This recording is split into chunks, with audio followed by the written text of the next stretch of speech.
Dear riders, a jacket, a very important commodity for you as a rider. Yet, do you know how to pick one? Well, you don't just walk into a store, pick a jacket and just run away. That's not how you pick a jacket. Picking a jacket is very subjective. It depends upon a lot of factors like where you're riding to, what's the weather condition and all of that. So today, I'm going to walk you through that because buying a jacket is a lot like getting married. You only know if it was worth it when you go through a rough patch.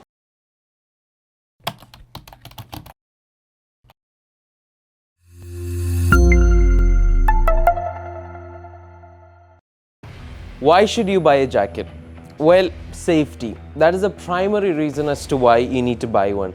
No, it's not a style statement and it is something that you need to wear for your protection. That's why you buy a jacket. I'll tell you my story. When I bought my first jacket, I just went into the store, saw the best looking jacket, threw it on me. It felt nice, it looked nice. I bought it and that's it. And guess what happened? Unfortunately, I met with an accident and my jacket was nothing less of a wet newspaper. Because that's what happens when you pick a jacket just for its looks. You need to pick a jacket that is gonna protect you well. At the same time, it doesn't compromise on the looks. So in this video, today we're gonna show you how to pick a jacket. That ranges from safety standards to padding. We're gonna cover all of that today because I don't want you to make the same mistake that I made. The first thing that you need to consider when you're buying a jacket is its safety standard. Make sure that the jacket is CE certified. Now, over here, you can see that all the jackets must be having a CE certification. Now, the place, this might vary. It might be over here, it might be inside the jacket, but make sure you look for the CE certification. And now, what is CE certification? CE certification is a European standard where it makes sure that the jacket that you're buying is safe to ride and it's going to protect you. It is going to support you well. That is why a jacket needs to be CE certified. Next, padding. Now, when you're buying a jacket, make sure that the jacket is well padded in the right areas. Now, let's take a look at this jacket and where it has padding. It has padding on the elbow, padding on the shoulder, it has chest padding, and then it has pads on the back. Now, most mesh jackets do not come with chest padding, but if your jacket is modular, then you don't have a problem, you can add the padding. Modularity is something that we will cover ahead in the video. Another important aspect of padding is level 1 and level 2. All the jackets at entry level come in either level 1 or level 2. Both the levels are safe, however, the only variation is how a level 1 jacket and a level 2 jacket absorbs the impact. The next aspect is visibility.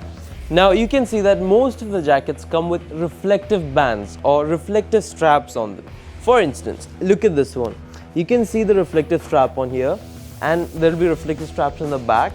At the same time, you can see in the jackets over here that all of these come with some or the other reflective bands or reflective lines. This is because you need to be visible. As long as you're not Batman, stealth mode is not your cup of tea. The next aspect is the fit. Your jacket should not feel like you're wearing a hoodie and at the same time it should not be too tight. It has to give you a snug fit. Now, the reason as to why I said it should give you a snug fit is because your jacket is padded in the proper places. Now, when the jacket is too loose, what happens is that during a crash, these pads can get displaced. Now, when these pads get displaced, your joints will be open and they will be very vulnerable to more injuries and more crash. Which is why you need to wear a jacket that is snug fit.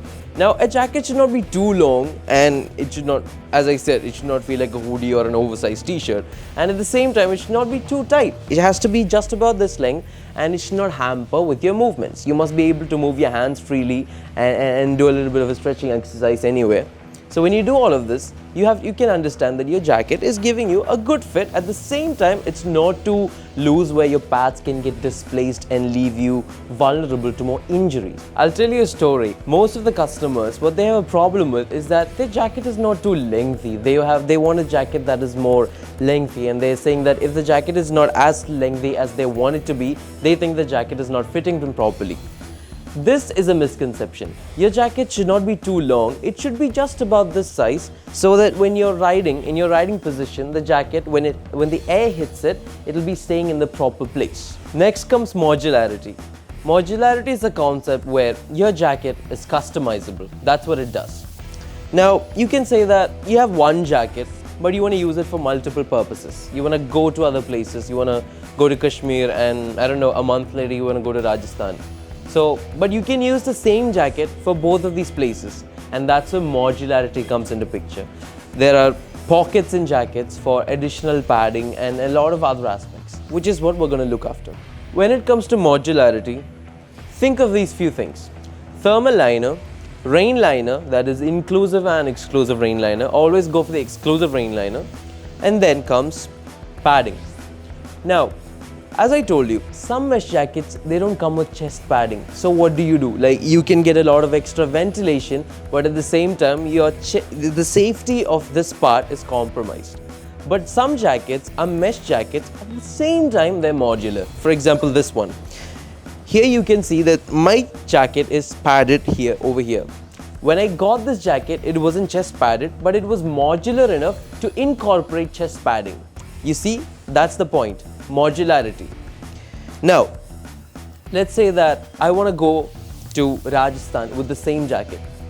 So a plus point here is this is a mesh jacket.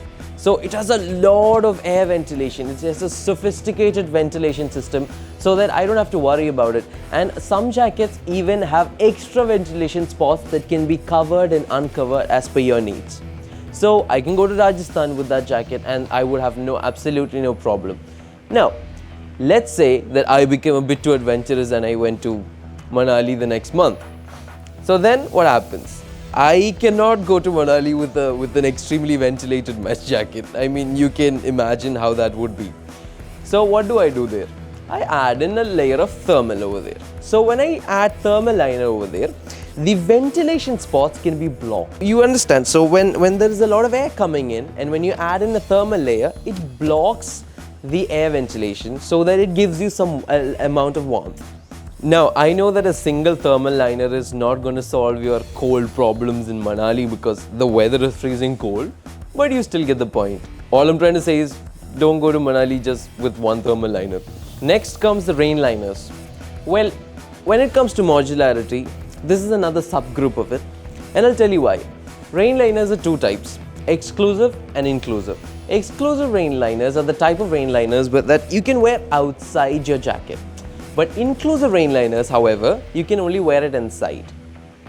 And I personally would recommend you buy an exclusive rain liner because that is better when it comes to the protection of your jacket, the material used and all of that.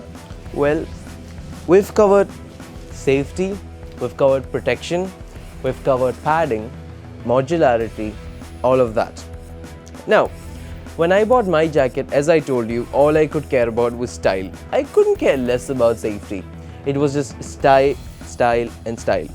But when you're buying a jacket, make sure that you prioritize protection first and then the comfort and then the style. That's how it has to be. Now, I hope that clears out your doubts related to how to pick a good jacket.